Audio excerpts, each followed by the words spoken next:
back again on my YouTube channel. And for today's video, since quarantine, i-share ko sa inyo yung aking skincare routine way back 2009. So, yun yung panahon na high school pa lang ako, wala pa sa akin yung mga hype na skincare na ginagamit ko ngayon. Yung mga ginagamit ko na ngayon, syempre.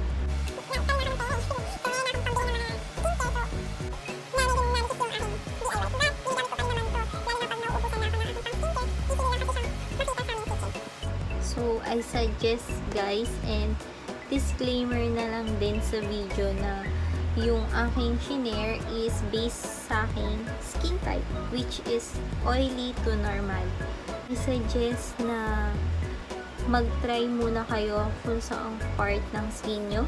Pwede dito kayo mag-try sa may arms nyo. Kung may makikita kayong mga red spot, itchiness, ibig sabihin hindi yun effective sa inyo at baka makasira lang din ang skin nyo. But etong skincare nga na to is edible siya, and then natural. So ayun, if you want to know more about this video, please keep on watching.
A few minutes later.